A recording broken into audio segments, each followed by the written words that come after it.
Assalamualaikum warahmatullahi wabarakatuh. Perkenalkan, nama saya Galang Dwi Setiawan dengan NIM C1B020053. Saya ingin mempresentasikan hasil PowerPoint saya dengan judul Siklus Akuntansi Perusahaan Dagang. Baik, langsung saja. Yang pertama, pengertian. Perusahaan dagang adalah perusahaan yang bergerak dalam bidang perdagangan barang dan aktivitas utamanya adalah menjual barang. Perusahaan dagang menjual kembali barang yang mereka jual tanpa mengubahnya sedikit pun. Kemudian ada ciri-ciri. Yang pertama, usaha yang dilakukan. Kedua, kegiatan akuntansinya. Yang dimaksud dengan usaha yang dilakukan adalah perusahaan dagang melakukan pembelian barang dagang dan menjualnya kembali tanpa terlebih dahulu mengelola barang tersebut. Kemudian dari kegiatan akuntansinya, perusahaan dagang menggunakan akun persediaan barang dagang di mana terdapat perhitungan harga pokok penjualan dan laporan laba rugi dan dapat menggunakan bentuk single step ataupun multiple step. Kemudian proses intinya ada 4. Yang pertama, pembelian.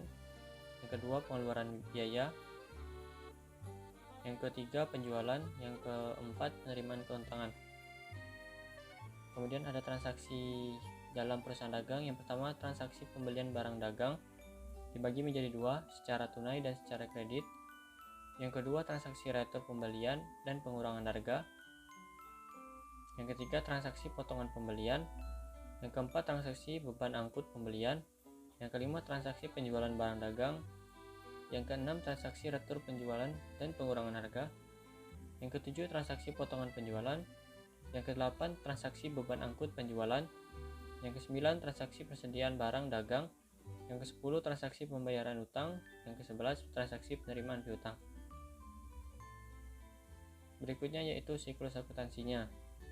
Yang pertama yaitu mencatat transaksi di jurnal umum, kemudian dilanjutkan dengan mencatat di buku besar pembantu, membuat neraca saldo sebelum disesuaikan. Kemudian yang keempat, jurnal penyesuaian.